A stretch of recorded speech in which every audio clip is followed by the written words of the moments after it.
बाक्सानि मुसुलपुराव दै जगाय बिथांखियाव मैखोम खान्थि बादगा जादों।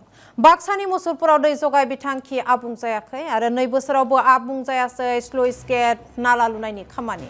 ठिकादारनि गोहैलोआव बाक्सानि रौमारि आबादारिफोरा खैफोदाव। रौमारि लक्ष्मी दैमानि स्लुइस गेट नाला लुनाय दिनैसिमबो आबुं जायासै आरो 2 बोसोरनि सिगां 6 कौटि रां खरसाजों लुनाय जादोंमोन बिथांखिखौ।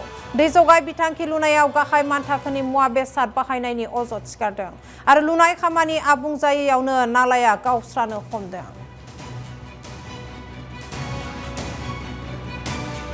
গাঁৱৰে দুজন খেতিয়ক লগ হওঁ, মোৰ নাম শ্ৰী নগেন চন্দ্ৰ দাস। এই চুইচ গেটৰ কামখিনি যোৱাবাৰে আৰম্ভ হৈছিলে, মানে 2 বছৰ চলিল, কিন্তু যোৱাবাৰ কাম কৰি মানে বাৰিষা পোৱাৰ কাৰণে তেওঁলোক গুচি গ'লগৈ। এইবাৰ বাৰিষা গৈ খৰালি মাহ আহিল, সিহঁতৰ মানে ভেকভাওনাৰ কামখিনি মানে 2জনমান আহে মিস্ত্ৰী আৰু গুচি যায়, আকৌ 2জনমান আহে গুচি যায়, মানে 2 দিন কৰে, সেনেকৈ মানে কামখিনি সম্পূৰ্ণ হোৱা নাই আৰু এতিয়ালৈকে।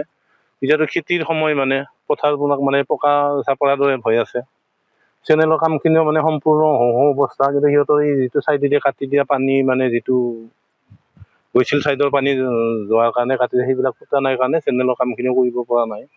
বাকী চেনেলখিনি যিখিনি কৰিছেও তাৰো মানে আধা ফাটি যোৱা অৱস্থা হৈ আছে।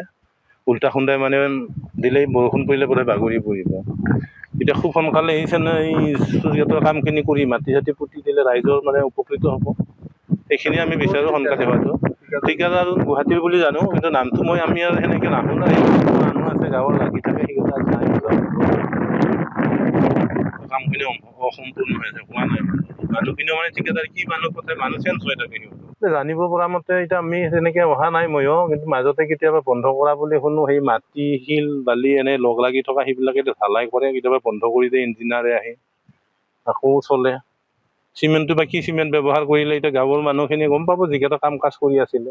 বিন্দাস ৰৌমাৰী গাঁৱৰ আমাৰ ইয়াত এটা চুইচ গেট হৈছিল, 2 বছৰে হ'ল, কামটো সম্পূৰ্ণ হোৱা নাই। আমি জানিব পৰা মতে আনুমানিক 9-10 কোটি টকাৰ হেৰি আছিল, কাম আছিল। পিছত সেই কামটো এতিয়ালৈকে বন্ধ হৈ আছে, কমপ্লিট হোৱা নাই। আৰু এতিয়া আমাৰ কি হৈছে, তাৰমানে যিটো কেনেলৰ পানীটো ঘূৰাই খেদাইছিল, তাৰ ওচৰেদি আমাৰ কেনেলটো বনোৱা গৈছে। এতিয়া উল্টা খুন্দা দি এই কেনেলটো এতিয়া আমাৰ অৱস্থাৰ তথৈবচ দে। সেইকাৰণে আমি বিভাগীয় কৰ্তৃপক্ষক অতি সোনকালে আমি কামখিনি সম্পূৰ্ণ কৰাৰ কাৰণে অনুৰোধ জনাম। এতিয়াতো আমাৰ বহুত অসুবিধা হৈছে, এতিয়া পানীৰ কাৰণে বহুত অসুবিধা হৈ আছে, যাৱা অহাৰ কাৰণে। 500মান পৰিয়ালৰ ইয়াত পানী পাব, 500-600ৰ ভিতৰত হ'ব। কেনেলৰ কামটো আমাৰ সম্পূৰ্ণ হৈছিলে, বান্ধটো নোহোৱাৰ কাৰণে আমাৰ এতিয়া হেৰি হৈ আছে, যাতায়াতৰ কাৰণে অসুবিধা হৈ আছে। মোটামুটি